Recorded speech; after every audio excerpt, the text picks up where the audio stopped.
the session, and we have the Minister of Health from the Hungarian government with us. Welcome, sir. And I'll request Jamal to introduce him. Dear participants, today we are very glad that Dr. Sotka Miklós, the Hungarian Minister of Health, is with us.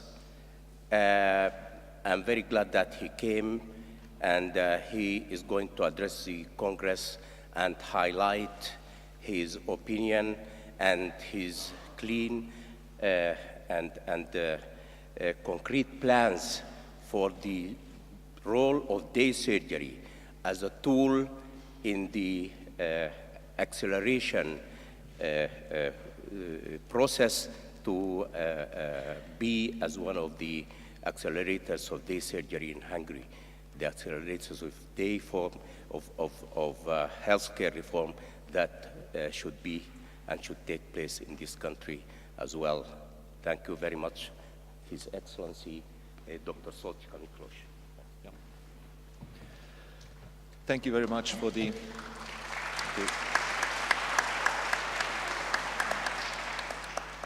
Thank you very much for the kind invitation, and the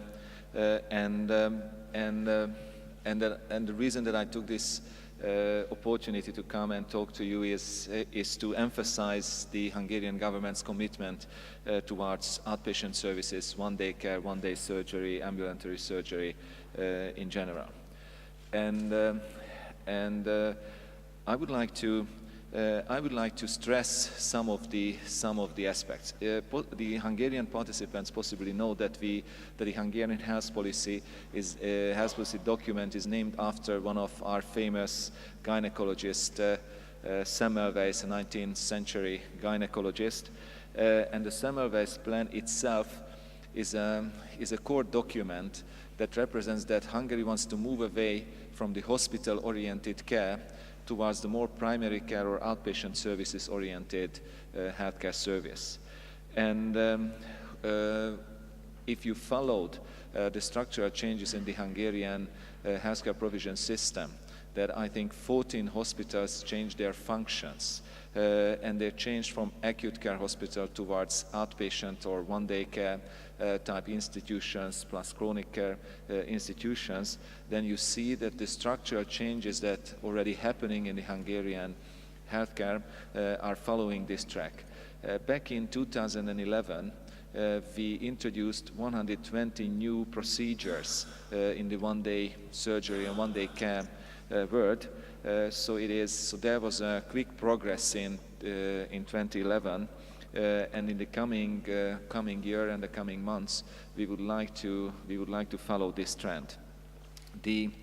And when you look on, for example, on the EU level trends, the active and healthy aging, and all investing in the sustainable healthcare systems of the future, it is obvious that the aging society and the chronic conditions of patients cannot be treated in the traditional acute hospital care setting. No country is rich enough to do that. So there's a rational thinking behind providing care in a one-day surgery, outpatient care type setting. In the coming semester, now as we finished or completed the takeover of all the Hungarian hospitals, better say 96% of the acute hospital care belongs to the Hungarian state now, and 74% of outpatient services belong to the Hungarian state. This move was the only possible move to set the care provision capacities right in Hungary, and many of my colleagues in Europe and around the world envy us that we can directly intervene into how to design and how to manage the capacities. And let me show you this graph, and many of my colleagues on the international level envy us that we can present such graphs. What you see here is the patient pathway. This is oncology care, but you see here is the patient pathway of oncology care in Hungary. The dots are hospitals, and those of you who know the Hungarian map, you can recognize the shape of Hungary on the map. And the blue lines are patient movements of at least 10 patients. So you see that where do patients move from one place to another. And when you look on to the next chart, this is the social network analysis of the Budapest oncological patient pathway. So you can see which are the central organizations, where do patients move from one place to another. And one of the very good representation of our commitment towards outpatient services and development of one-day care, one-day surgery is that this patient pathway analysis will be available for the care pathway supervisors. We are in the later stages of the preparation of one of the EU structural fund projects, which will introduce the care organization on a national level, and the patient pathway supervisors, those people, those medical or nursing staff members who will be responsible for supervising patient pathway, who will be responsible for keeping patients away from hospitals if they can be treated in a one-day care setting or an outpatient setting. They will be active physicians or active nursing staff members of presently existing outpatient facilities or one-day facilities. So we will build the organization of patient pathways around the outpatient, very strong outpatient services in Hungary. We hope to start the patient pathway management project already in the second semester. So we are very actively working on the preparations, and we have high expectations that finally we have an organizational power behind setting the patient pathways right and putting the one-day or outpatient services and primary care services in the focus. We understand that we also have to have some structural interventions because there is a complex setting of hospital-based one-day care. There are the structural fund development, outpatient units, or structural change or function change hospitals.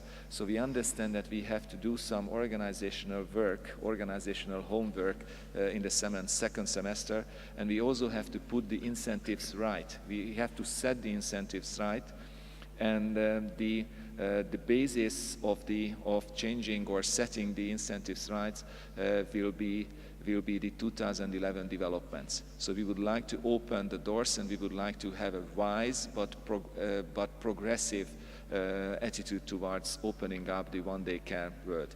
Here there is a professional debate.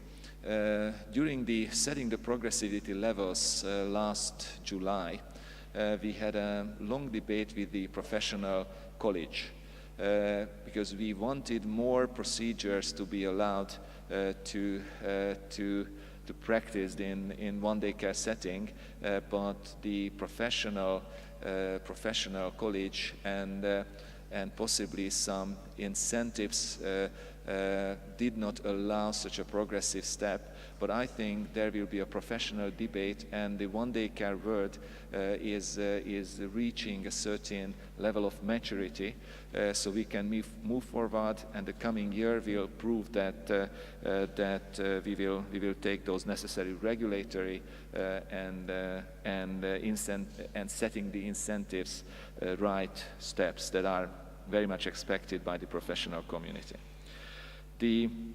I also understand that the education system and the accreditation and the standardization of one-day care procedures is very much needed, and I go that far that we have to change the philosophy of medical education. 98%, and this is a survey that was done by the Hungarian Medical Residents Association. And 98% of the medical students and the residents, they want to exercise their profession in highly specialized progressive centers. So for their mindset and their socialization process is very much hospital focused and very much top progressivity level care focused. And in the same project that we will introduce the patient pathway management system, in the same project we will also put some resources for the Hungarian medical universities to open up a primary care track in the medical education. So I believe that at the very early stage of the socialization of the medical or nursing professionals, there has to be a chance that they learn a medical profession in a primary care or outpatient care setting. Thus their socialization takes into account not just the hospital ward logistics, but a more community-oriented logistical approach of practicing medicine or nursing professions. So there will be a progressive step in the medical education as well. So I hope that in a couple of years we will be able to change the philosophy of care, and also we will be able to convince the patients. Many of them, they want to be treated in hospitals and want to lay in hospital beds. Many of them do not want to lose working days and want to get back to work as soon as possible. But we also have to change the expectations of the patients, the expectations of families. So in the coming year, you will already see the first very definite steps that we would like to change the care philosophy in Hungary. So I think this was the core what I wanted to say, but let's talk a little bit about money. It was my childhood dream to manage the sustainability of a healthcare system during a worldwide economic crisis, and I have to say that it is not an easy job. But I have to tell you that whatever money for development we have, we always take into account the development of the outpatient or one-day services, and many of the hospitals utilize the development fund for developing one-day surgery and equipping the one-day surgery facilities. We also use the resources that we generated through increasing the tax on tobacco and alcohol products, or the public health tax we use for raising the salaries. But we also expect that we will, in the coming year, we will be able to put certain operational funding into developing the health services, and there we will definitely have preference for the one-day care and outpatient services. So setting the incentives right will not just mean redirecting funding from the acute hospital world because they have their financial problems themselves, but whenever we can have new resources, we will use these new resources for the waiting lists and also for the incentivization of the one-day care and outpatient services. So thank you very much for your attention. I know that I had 10 minutes. I hope I did not exceed that too much. And I wish you that in the days of the conference you will have stimulating professional, scientific, or social experiences, and I wish you good work. Thank you very much for your attention. Thank you very much, sir.